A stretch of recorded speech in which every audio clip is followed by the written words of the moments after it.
ये स्टोरी है एक स्वॉर्डस्मिथ फैमिली की, जिसमें एक बेटा और बाप दोनों एक साथ काम करते। स्वॉर्डस्मिथ उन्हें बोला जाता है जो जापानीज स्वॉर्ड लाइक कटाना डिजाइन एंड मैन्युफैक्चर करते। ये बहुत पेशेंस एंड मेहनत वाला काम है, तभी एक स्ट्रॉन्ग कटाना बनती। ये दोनों सन और फादर एक छोटे से गाँव में रहते हैं और उनकी एक छोटी सी कटाना बनाने की शॉप। वो दोनों ही कटाना बनाने वक्त काफी सीरियस मोड में रहते हैं और दिल से काम करते हैं, जैसे कि मानो ये कटाना बनाना उनकी जिंदगी के लिए काफी अहमियत रखता हो। और बाकी समय में वो एक फादर और सन जैसा रहते हैं, एक साथ खाना, एक साथ पीना और एक साथ हंसी मजाक करना। उन लोगों की लाइफ काफी अच्छी चल रही होती है। उन लोगों का रूटीन ही है ये रोज कटाना बनाना और एक साथ खुशी से रहना। और उस यंग लड़के का एक अंकल भी होता है जो कभी कभी इनके घर पर आता है और इन लोगों से अच्छे से बातचीत करके वापस चला जाता है। और जो इस लड़के का फादर होता है वो कटाना बनाने के साथ साथ अच्छा कटाना यूजर भी होता है और वो अपने बेटे को बोलता है कटाना एक टूल है जिससे हम लोगों को मार सकते हैं। अगर ये बुरे लोगों के हाथों में आ जाए तो अच्छे लोग भी मारे जाते हैं। कटाना ऐसे लोगों को यूज करना चाहिए जो वीक लोगों की मदद कर सके। एक दिन तुम भी अपने हाथों से बने हुए कटाना फर्स्ट टाइम सेल करोगे और इस कटाना मैन्युफैक्चर्ड शॉप को संभालोगे। जिसके बाद वो लड़का बोलता है मुझे पता नहीं। जिसके बाद वो दोनों वापस से अपने वर्क पर चले जाते हैं और सीन शिफ्ट होता है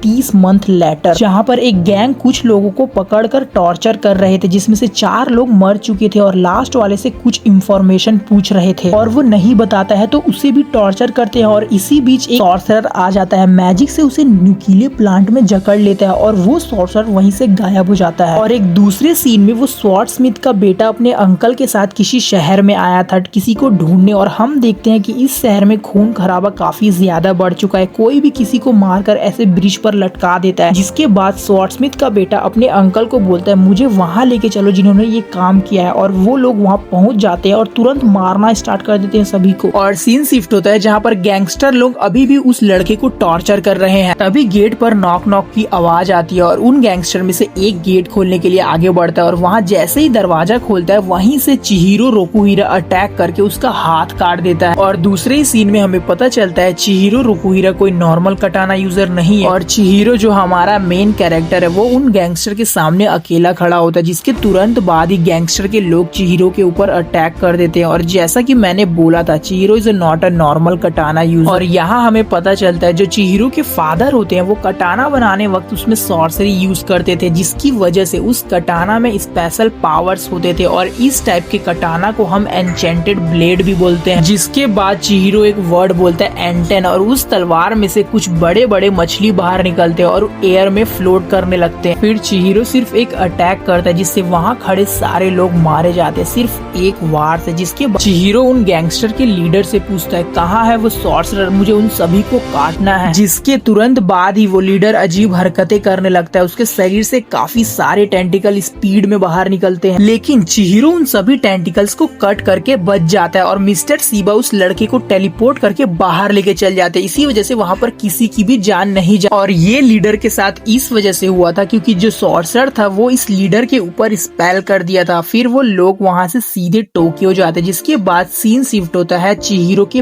पास्ट में, जहाँ हमें पता चलेगा आखिर क्यों चिहिरो उन सॉर्सरर को ढूंढ रहा है। और हम देखते हैं कि पास्ट में चिहिरो के फादर को किसी ने जान से मार दिया है और चिहिरो अपने फादर के डेड बॉडी के पास बैठा होता है और उसके हाथ में वही एन्चेंटेड ब्लेड होती है। जिसके बाद हमें पता चलता है कि कुछ सॉर्सरर ने चिहिरो के फादर पर अटैक किया और उन्हें मारकर उनके वर्कशॉप से 6 एन्चेंटेड ब्लेड, जिसमें हर एक एन्चेंटेड ब्लेड में डिफरेंट पावर थी, वो सॉर्सरर अपने साथ ले गए। फिर चिहिरो को याद आता है कि जब उसके फादर उसे एन्चेंटेड ब्लेड के बारे में बता रहे थे। जिसके बाद चिहिरो अपने फादर से बोलता है इस तरीके का कटाना मुझे भी बनाना है। उसके फादर बोलते हैं इस तरीके के कटाना बनाने के लिए तुम्हें पहले इस दुनिया को अपनी आंखों से देखना होगा और किस तरीके की कटाना की तुम्हें जरूरत है और क्यों है। लेकिन तुम टेंशन मत लो, हम एक साथ मिलकर इस तरीके की कटाना बना लेंगे। जिसके बाद चिहिरो रोते हुए बोलता है आखिर क्यों मेरे फादर उस कटाना की इतनी परवाह करते थे, क्यों।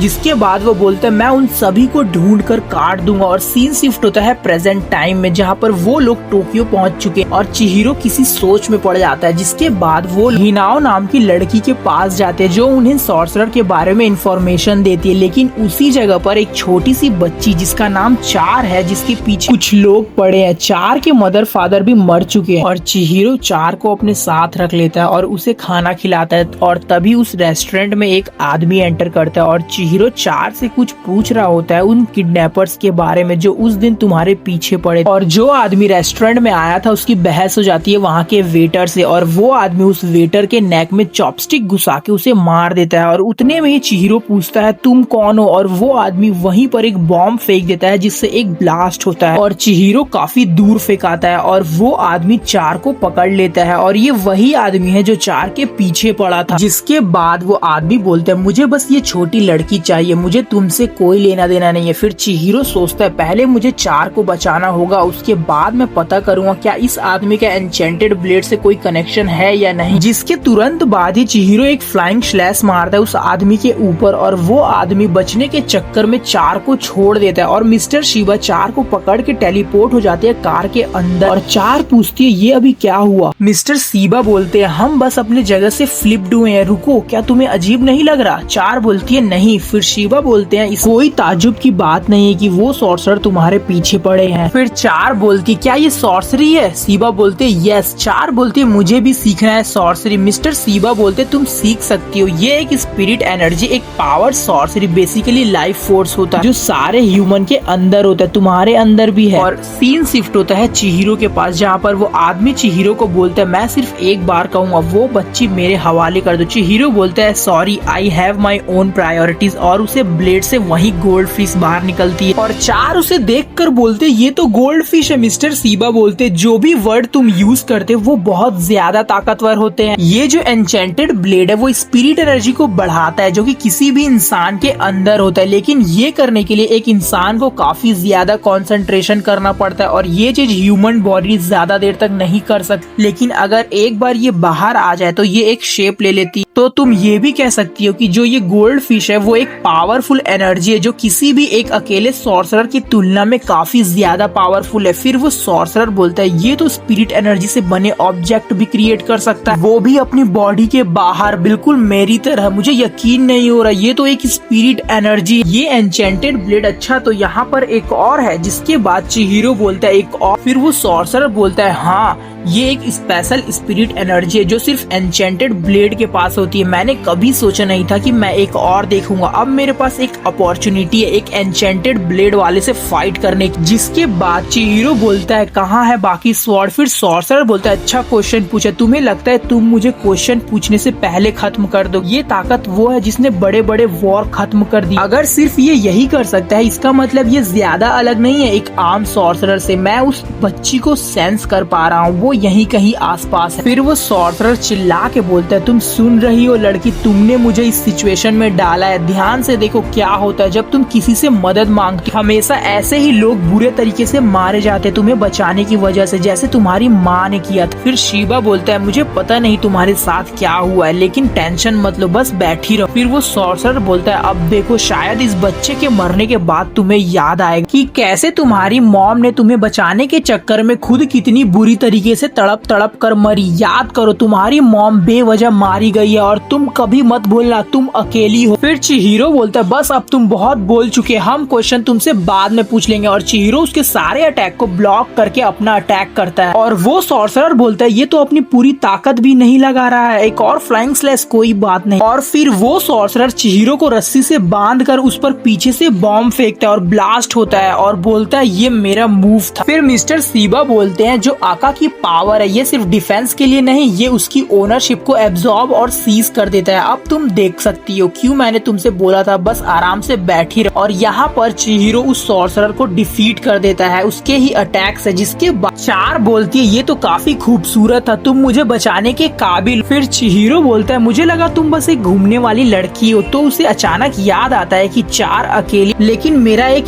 एम है जो मेरे लिए काफी मैटर करता है। तुम्हें बचाने के चक्कर में मैं अपने गोल के काफी करीब पहुंच गया और हमारे इंटरेस्ट भी काफी मिलते जुलते हैं, इसलिए ठीक मैं तुम्हारी रक्षा करूंगा। फिर चार बोलती है सच में कॉमन इंटरेस्ट, ये तो काफी बढ़िया है। और चिहिरो उस सॉर्सरर के पास जाता है और बोलता है अब मेरे पास तुम्हारे लिए 3 क्वेश्चन। तुम्हारा बॉस कौन है और तुम इस बच्ची के साथ क्या करने वाले थे और एन्चेंटेड ब्लेड क्लाउड गाउजर किधर है। तो गाइज यहाँ पर ये 4 चैप्टर खत्म होता है और मैं उम्मीद करता हूँ आप लोगों को ये एक्सप्लेनेशन अच्छी लगी होगी। नेक्स्ट चैप्टर भी जल्द अपलोड होंगे। आप लोग इस वीडियो को लाइक करके चैनल को सब्सक्राइब करें और बेल आइकॉन को ऑन कर दे।